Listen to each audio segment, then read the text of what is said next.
Hello viewers, దేశవ్యాప్తంగా ఉన్న మహిళా ప్రజాప్రతినిధుల్లో ధనవంతుల జాబితాలో ఏపీ ఎమ్మెల్యేలు ముగ్గురు తొలి 3 స్థానాల్లో నిలిచారు. ఈ మేరకు ఏడీఆర్ తన నివేదికలో వెల్లడించింది. మహిళా దినోత్సవాన్ని పురస్కరించుకొని చట్టసభల్లో మహిళల భాగస్వామ్యానికి సంబంధించి వివిధ అంశాలు వెల్లడించడంతో పాటు ఆర్థిక అంశాలను కూడా వెల్లడించింది. దేశంలో మొత్తం 543 మంది ఎంపీలు, 4123 మంది ఎమ్మెల్యేలు ఉన్నారు. మొత్తంగా కలిపితే వీరి సంఖ్య 4666. అందులో మహిళల సంఖ్య 10% కంటే తక్కువగా ఉన్నట్టు ఏడీఆర్ తన సర్వే నివేదికలో వెల్లడించింది.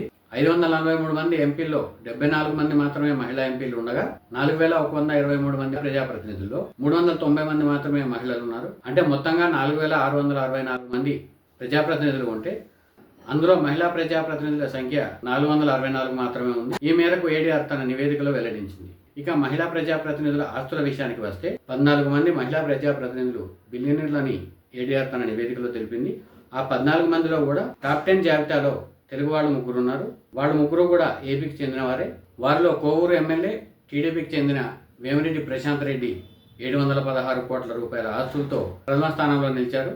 వీరికి పలు చోట్ల కంపెనీలు ఉండటం, ఆ కంపెనీల్లో వేమిరెడ్డి ప్రశాంత్ రెడ్డికి వాటా ఉండటంతో ఆమె ఈ జాబితాలో మొదటి స్థానంలో నిలిచారు.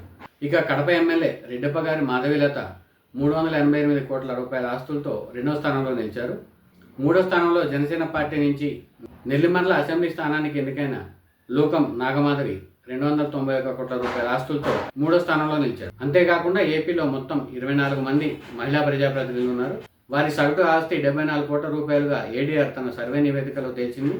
ఇక తెలంగాణకు వచ్చేటప్పటికి తెలంగాణలో మొత్తం 11 మంది మహిళా ప్రజాప్రతినిధులు ఉన్నారు. వారి సగటు ఆస్తి 14 కోట్ల రూపాయలని ఏడీఆర్ తన నివేదికలో వెల్లడించింది. ఇక దేశంలో 14 మంది మహిళా ప్రజాప్రతినిధులు బిలియనీర్లుగా ఉండటంతో పాటు అంటే మొత్తం ఆ 14 మంది ఆస్తి కలిపి దాదాపు 8,200 కోట్లకు పైగా ఉందని ఏడీఆర్ తన నివేదికలో వెల్లడించింది.